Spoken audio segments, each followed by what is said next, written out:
nationwide as many patients ailing and frustrated. This is live, I know. My office. But this is not right. You are being given the wrong narrative about the strike for nurses. It's a strike that began amid an internal crisis within the country's largest nurses' union organization. You are not allowed this. Women are not allowed. But it appears that standoff between officials allied to then-chair John B.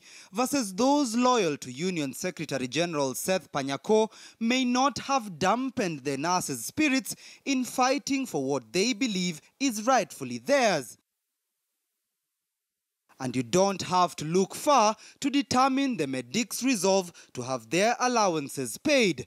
Just examine any local medical facility in your area and the agony of patients is crystal clear.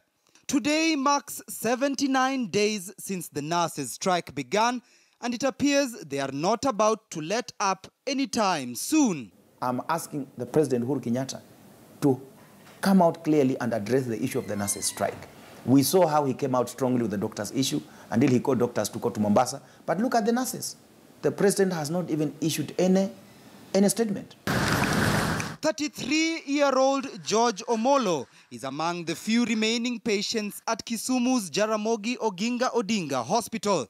Clinical officers are here every day to attend to him, but the best they can offer are just painkillers. Advanced treatment requires a round-the-clock nurse who is currently unavailable. But George may be among the lucky few who still get admission.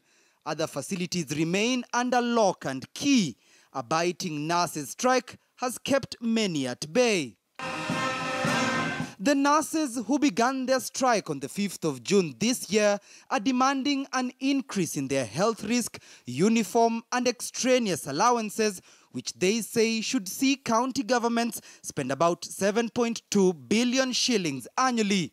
The previous Council of Governors had opposed such proposals, insisting that the allowances amounted to 10 billion shillings annually, funds counties did not have. One of the main undoing we have in this country is that all our politicians and leaders don't seek medical attention in public health facilities. And therefore, when our people suffer, they don't care, because when they fall sick, they will go to Nairobi Hospital, they will go to Aga Khan, and if they can't get healed, they will run away and go to maybe London. Some will go to South Africa. But there may be a beacon of hope amidst the stalemate. I'm seeing the COG that's caring. I'm seeing a COG that is sensible. I'm seeing people that care. And I'm very optimistic. Kenyans are very optimistic. I'm very optimistic that the current Council of Governors, one, they elect the chair of the COG, one, they elect the various committees, the committee in charge of health, the committee in charge of labor, and we have a chair of the COG. I can tell you for free that this industrial action is going to end. But before that time comes, nearly 20 million Kenyans who depend on public health facilities will have to make do without the much-needed crucial services of over 26,000 nurses who have kept off the medical wards. Timothy Otieno, KTN News. The Independent Electoral and Boundaries Commission has submitted to the Supreme Court the controversial Form 34A, 34B, and 34C ahead of the presidential election petition by opposition coalition NASA. The 54,000 pages backed up on soft copy will form